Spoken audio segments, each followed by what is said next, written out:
Hi guys, welcome back. This is number 3 of the videos of the pelvic floor series. So if you have not yet watched 1 and 2, the first 2 videos, I would highly recommend going through those first. They're quick, they're just very informative on how to isolate and engage your pelvic floor. And like I said, I'd highly recommend doing those first before going on to this one, because the more we add on with movement, the harder it is to remember and think about how to engage the pelvic floor. So today, again, I have a ball. You don't need a ball. You can use a pillow or a blanket or nothing. I like to use the ball because it helps for feedback on whether or not we truly are engaging our inner thighs. And as I've stated before, inner thighs are the gateway to our pelvic floor. Pelvic floor is the gateway to our deep abdominal muscles. So why not use it? It helps, right? So go ahead and start lying down on your backs. We're going to place that ball right between your knees or inner thigh area. And we started this way in video 2. So that last video, we were lying on our backs as well, finding how the inner thigh engagement helps to hollow the waist and helps to float the pelvic floor up. In this video, we will be curling our upper bodies up, which you will find in a lot of your classes. We come into the curl a lot, right?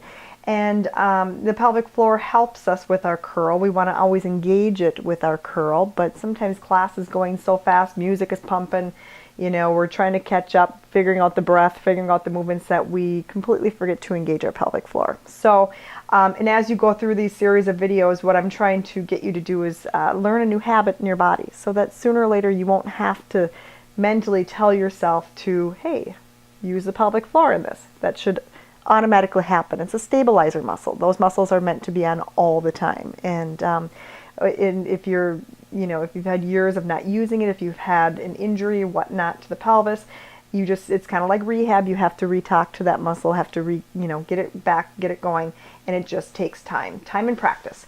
They're small muscles in that muscle group, so we don't do a ton of reps. We don't spend a ton of time at it, and that's why these videos are short. And I don't expect you to do them all at once, but it just takes a couple minutes a day to get that muscle group activated again. So let's start with your arms resting down by your sides. And like we started in video 2, I'm going to have you place your fingertips right underneath your low back. Okay, so the goal is to not squish your fingertips, not squish your hands. A lot of times we over tuck the pelvis and we jam our backs into the mat. We don't want to do that here. We want to find that neutral spine, right? And so your hands are underneath your low back, just to give you that feedback that you truly are in a neutral position with a slight arch, a slight space underneath your low back. Pelvis is heavy. Let's start with our breathing again. Take a deep breath, inhale through the nose. As you exhale through the mouth, give a gentle squeeze of the ball, float the pelvic floor up, and pull the waistline in tight like a belt, like we learned in video 2, right? So we're just kind of go off of that. Take a deep breath, inhale through the nose, expanding. As you exhale, little engagement of that ball with your inner thighs. Feel the pelvic floor float up like an elevator underneath your ribs. Remember that bladder analogy, that imagery of the bladder floating up light as a feather underneath your rib cage. Feel how the waistline tightens in like a belt, and then inhale to release. As you do that, notice if you're squishing your hands underneath your low back. Can you be light on your hands? Can you engage your waistline without moving the pelvis, without moving your spine, staying neutral? Inhale 2 more times.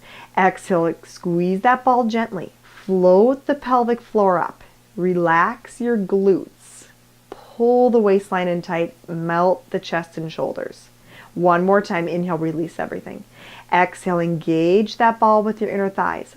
Float the pelvic floor up like you're going to suck that ball right up to your hips, right up to your low belly. Low belly hollows out. It pulls in and up underneath the ribs, and then you release. So the key word here is hollow. I want you to find the space between your pubic bone and your navel, right? In between, that's your low abdominals. That's your deep low abdominals, your transversus. So when your pelvic floor engages, those muscles should kind of speak to the pelvic floor and pull in and up with the pelvic floor, right? So you want to think of everything pulling into the midline, including those inner thighs, pulling into the midline, hollowing out, and then pulling, just gently lifting underneath the ribs. So it is like an ice cream scoop coming right into your belly. So now your hands are underneath your low back. You know that feedback, right, of not tucking and not moving the spine. Let's remove those hands and just place them right on your low belly, right between your pubic bone and your belly button. Keep that thought of the fingertips underneath your low back so we don't collapse. Take a deep breath, inhale. Exhale, gently squeeze the ball. Now float the pelvic floor up and also feel the low belly, how it hollows, it flattens away from your hands and pulls in and up underneath the ribs without moving the spine or pelvis. Do that again. Inhale to release. Exhale, engage that ball. Float the pelvic floor up like you're sucking that ball right to your pubic bone. Now pull, flatten, and hollow the low belly down and up away from your hands. And then release. One more time like that, then we're going to move a little bit deeper. Engage the inner thighs around that ball. Float the pelvic floor up. Hollow out the belly, pulling in and up away from your hands, right? Now inhale to release. Let's add our ab curl. Float both arms up to the sky. Stay for an inhale. Exhale, squeeze the ball first. Float the pelvic floor up. Hollow the waist, then tuck the chin to the chest to curl your upper body up, looking at the ball, and then come all the way back down. Now we did that pretty slowly. I know it happens a lot quicker in classes, but we're going to start slow. Squeeze the ball. Float the pelvic floor up. Hollow the waist as you tuck the chin and curl the upper body up, feeling that scoop, that ice cream scoop from that low belly, and then slowly inhaling back down. Do that one more time. Squeeze that ball. Float the pelvic floor up, hollow the belly, then use your abs to curl yourself up. Good. And then release all the way back down. We're going to continue with that, but I just want to explain something really quick. When we come up into our curl, our ab prep, I don't want you to over jam or over tuck the pelvis, right? If there's a little bit of movement, that's going to be okay for now, but I just don't want you to think of your curling up higher because you're squeezing your butt and jamming your back and tucking your tail. Right? So let's get out of that, get out of the hips, just like clinching and all that jive, right? Reach both arms up to the sky. Your hips are relaxed down. Think of your fingertips underneath your low back. Try not to squish those fingertips. Stay for an inhale. Exhale, engage that ball. Pull up on the pelvic floor lightly.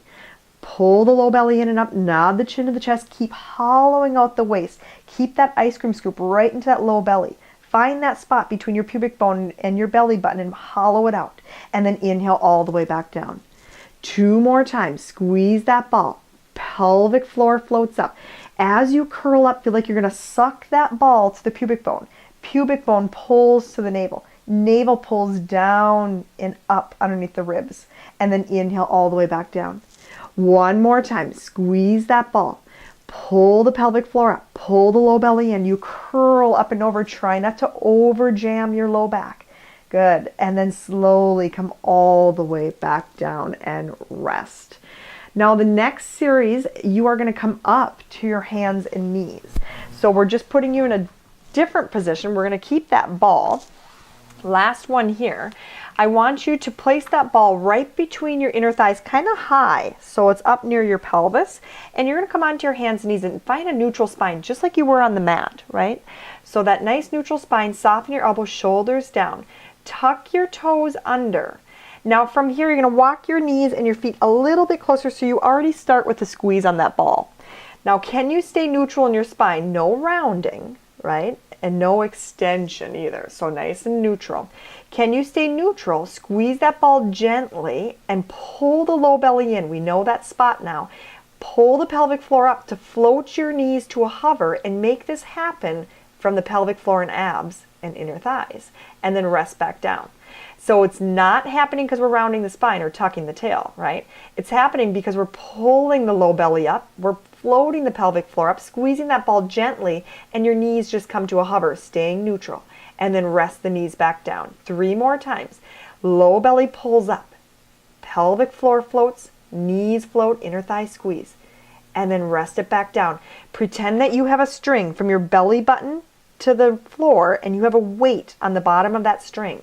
Your belly button is going to pull that weight up, pull that string up, pull the pelvic floor up, float up, little squeeze of that ball, inhaling back down. 1 more time. Feel the belly button, the navel, pull that string, that weight up from the floor. Engage the inner thighs, float the pelvic floor up, and then rest it back down. Taking it one step further, you're going to come down to your elbows, forearm plank, hands together, elbows are shoulder distance apart.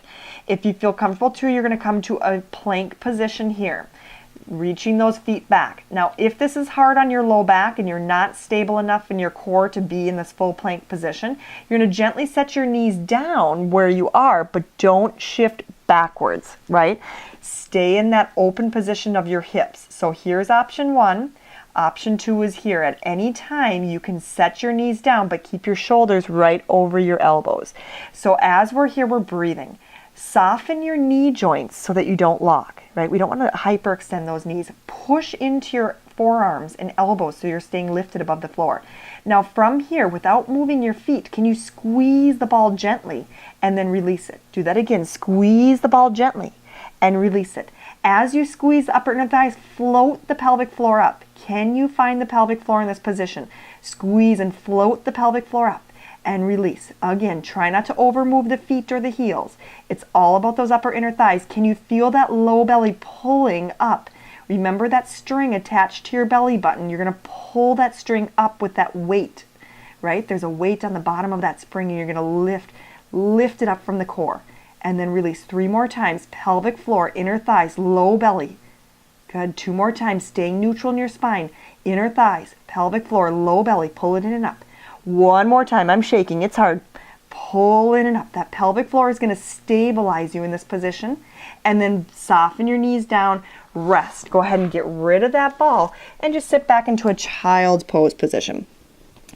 So with the pelvic floor engagement, it is a stabilizer, right? So when you come into your planks, you should feel so much stronger in holding that neutral spine, neutral pelvis, and holding there with your core versus your feet and your arms, because that's really not what plank is about. It's not about the limbs, it's about your core. So you can practice that with and without that pelvic floor engagement and just notice in your own body the difference. That ball really helps to kind of give you that feedback of the inner thighs. And truly, it's your inner thighs just giving a gentle little squeeze. It's not about a death squeeze. It's not about changing the position of the feet.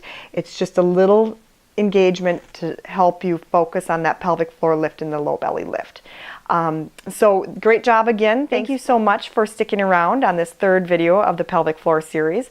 And as we work through these videos, you're going to see just how important those group of muscles are for you and your balance and your stability throughout your day, your movement.